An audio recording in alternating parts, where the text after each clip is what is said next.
Halo, Assalamualaikum warahmatullahi wabarakatuh. Apa kabar teman-teman PKBM Go Digital? Semoga kita selalu dalam keadaan sehat ya. Nah, kali ini di pertemuan 10 kita akan membahas tentang pengenalan unsur intrinsik cerpen. Sistem operasi sastra.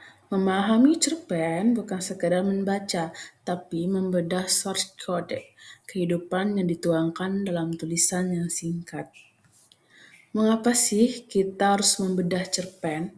Pertama itu experience, di mana itu kita merasakan pengalaman hidup orang lain melalui simulasi narasi yang padat.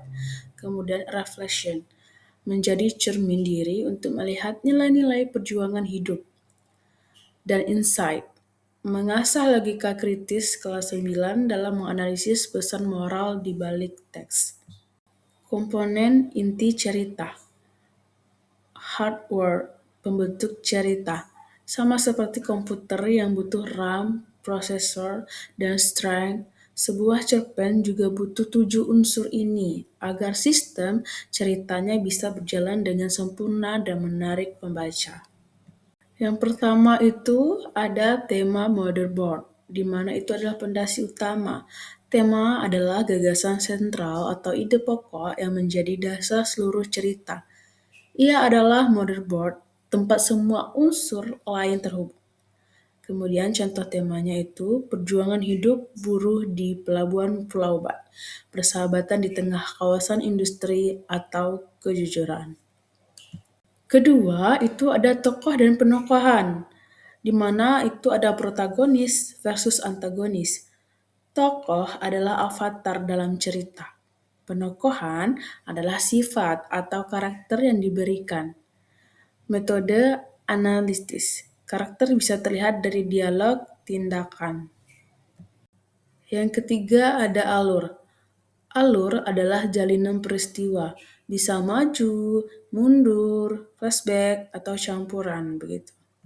Nah, yang keempat itu ada latar atau virtual world, setting lingkungan, di mana itu tempat, waktu, dan suasana cerita.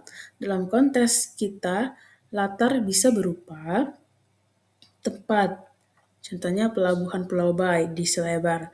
Kemudian waktu, pagi hari saat truk batubara mulai antre. Kemudian suasananya, apakah itu tegang, haru, atau penuh semangat. Kelima ada sudut pandang, camera angle. Orang pertama itu POV yang pertama menggunakan kata ganti aku atau saya. Penulis masuk ke dalam cerita. Untuk orang ketiga, itu menggunakan dia atau nama tokoh, penulis sebagai pengamat atau yang maha tahu. Nah, yang keenam ini ada gaya bahasa, estetika kata. Bagaimana penulis memilih kata atau diksi dan menggunakan majas, personifikasi, metafora, dan lain-lain untuk membuat cerita lebih glowing dan hidup. Nah, yang ketujuh, amanat, sistem output, di mana itu ada pesan moral, pesan yang ingin disampaikan penulis kepada pembaca. Ini adalah hasil akhir atau output setelah kita selesai membaca. Refleksinya, apa yang bisa kita pelajari dari perjuangan tokoh tersebut untuk kehidupan kita yang ada di Bengkulu. Nah, untuk ada analisis cerpen itu ada komponen, detail analisis, dan bukti teksnya. Bisa teman-teman lihat pada tabel ini ya. Studi kasusnya itu ada di lokasi Selebar. Latar lokalnya itu menggunakan pelabuhan Pulau Bayi sebagai setting perjuangan hidup.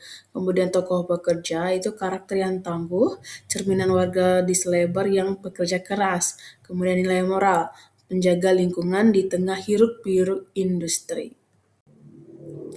Cerita adalah cara kita menginstal nilai kebaikan ke dalam hati. Nah, itu tadi 7 intrinsik cerpen. Untuk sampai saat ini, jikalau teman-teman ingin ada ditanyakan, boleh langsung menghubungi grup Twitter ya. Saya pamit undur diri, semoga teman-teman selalu semangat dan memahami materi kali ini. See you minggu depan. Saya akhiri, wassalamualaikum warahmatullahi wabarakatuh.